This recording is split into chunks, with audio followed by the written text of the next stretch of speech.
அன்பு தமிழ் நெஞ்சங்களுக்கு வணக்கம். ஃபர்ஸ்ட் ஷோ நிகழ்ச்சிக்கு உங்களை அன்போடு வரவேற்கின்றேன். இன்றைய ஃபர்ஸ்ட் ஷோ நிகழ்ச்சியில ஹாட்ஸ்பாட் டூ மச் திரைப்படத்தின் திரை விமர்சனத்தை தெரிந்து கொள்ள போகிறோம். வாங்க நிகழ்ச்சிக்கு போவோம். இந்த படத்தோட ஓப்பனிங்ல பிரியா பவானி சங்கர் ஒரு தயாரிப்பாளர்கிட்ட கதை சொல்ல வருகிறார். அவர் ஒரு இயக்குனர் கதை சொல்ல வர்றாரு. தயாரிப்பாளரும் ஆர்வமா கதை கேட்க ஆரம்பிக்கிறாரு, கதை சொல்றாரு. திரை நட்சத்திரங்களின் வெறித்தனமான ரசிகர்கள் பெண்ணியம் மற்றும் ஆடை சுதந்திரம் என்கிற பெயரில் பெரியவர்கள் மனதை புரிந்து கொள்ளாத இலசுகள், காதலின் தற்போதைய நிலையை எண்ணி கவலை கொள்ளும் ஆண்கள் ஆகிய 3 வெவ்வேறு விதமான கதைகளை சொன்ன பிரியா பவானி சங்கர் முடிவில் தனது கதையை சொல்கிறார். அந்த கதை தயாரிப்பாளரை அதிர்ச்சியடைய வைக்கிறது. அப்படி என்ன மாதிரியான கதையை சொன்னார், தயாரிப்பாளர் ஏன் அதற்கு அதிர்ச்சி அடைய வேண்டும் உட்பட பல கேள்விகளுக்கு மீதி படம் பதில் சொல்கிறது. இந்த படத்தில் கதை சொல்ல வருகின்ற இயக்குனராக நடித்திருக்கிறார் பிரியா பவானி சங்கர். அதாவது ஒரே இடத்துல உட்கார்ந்து கதை சொல்றதுதான், இருந்தாலும் வெவ்வேறு விதமான காட்சிகள்ல அந்த உணர்வுபூர்வமான விஷயங்களை சொல்லும்போது அவருடைய முகத்துல அவ்வளவு ஒரு ரியாக்ஷன் இருக்கும். அதாவது ஒரே இடத்துல உட்கார்ந்து இருக்கிறத விட அதில் அவர் காட்டுற ஸ்டைல் இருக்கு இல்லையா, கதை சொல்கின்ற விதம் இருக்கு இல்லையா, அதெல்லாம் நமக்கு பிடிச்சி போயிடும். அந்த அளவுக்கு அந்த கேரக்டரோட ஒன்றி போய் நடிச்சிருக்கிறார். கற்பனைக்காக நைட்டியுடன் அமர்ந்து கதை சொல்வது சிரிக்க வைக்கிறது. தயாரிப்பாளராக நடித்திருக்கின்ற KJ பாலமணிவர்மன் ஒவ்வொரு கதையையும் கேட்கின்ற போது ஒண்ணுக்கு போவதாகவும் தம்மடிக்க போவதாகவும் சொல்லிவிட்டு செல்வார். அவருடைய பாத்திரத்தை நன்கு அறிந்து ரசிக்கும்படி நடித்திருக்கிறார். உடையில்லாமல் கதை கேட்பது போன்ற காட்சியில் அவர் தோன்றுவது நகைச்சுவையாக இருக்கிறது. தற்போதைய காதலின் நிலையையும் பெண்களின் மனங்களையும் நினைத்து கவலை கொள்கின்ற பாத்திரத்தில் அஸ்வின் நடித்திருக்கிறார். அலட்டல் இல்லாத அதே சமயத்துல இயல்பான நடிப்பை கொடுத்து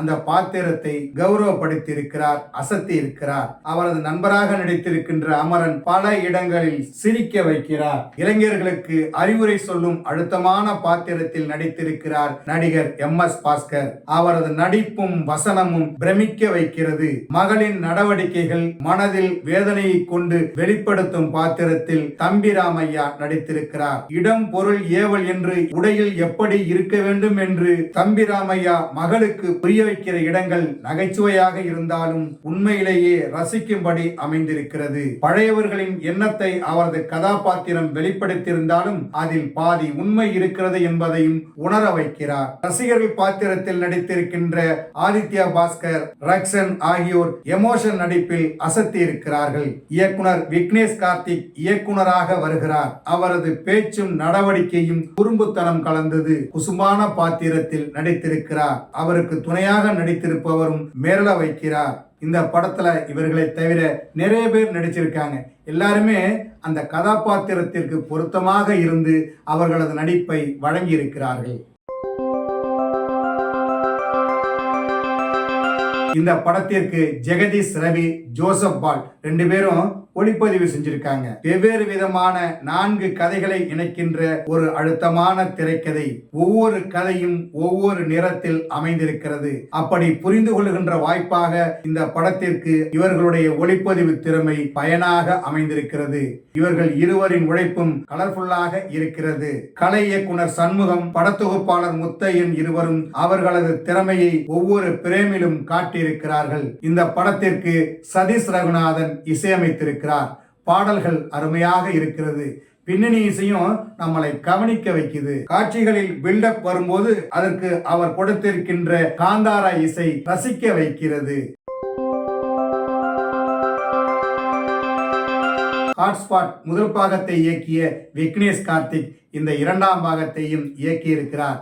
இந்த படத்திற்கு ஹாட்ஸ்பாட் டூ மச் என்று பெயர் வைத்திருக்கிறார். இந்த சமூகத்தின் மீது அவருக்குள்ள கோபம், மூட நம்பிக்கைகள் மீது அவர் கொண்டுள்ள ஆத்திரம், ஏன் இப்படி இருக்கக்கூடாது என்று அவர் நினைக்கின்ற எண்ணம் எல்லாமே இந்த படத்தில் கதையாக படமாக ஆகி இருக்கிறது.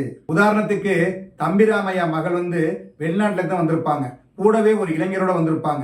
2 பேரும் வர்றதை பார்த்துட்டு பையன் போயிடுவான். அது பிறகு மகள்கிட்ட அம்மா கேட்பான். அதாவது அப்பா சொல்லிதான் அம்மா கேட்குறாங்க, அந்த பையன் யாருமா, நம்மாளா அப்படின்னு கேட்பாங்க.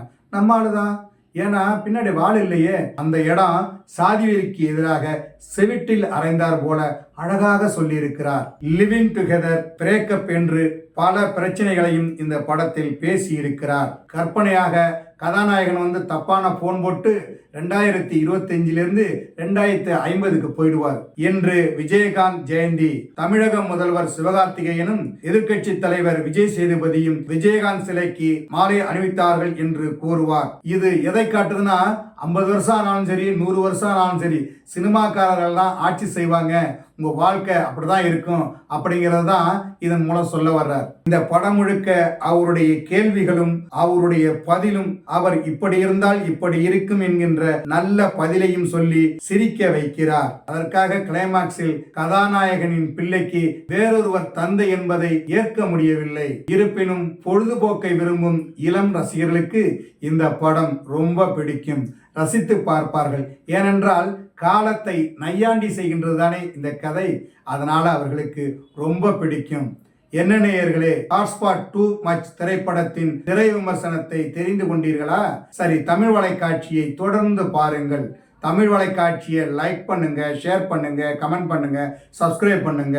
தமிழ் வலைக்காட்சியின் புதிய அப்டேட்டுகள் உடனுக்குடன் உங்களுக்கு தெரிய வர அருகில் உள்ள பெல் பட்டனை மறக்காமல் அமுக்குங்க. கலை இலக்கியம் யாவும் மக்களுக்கு.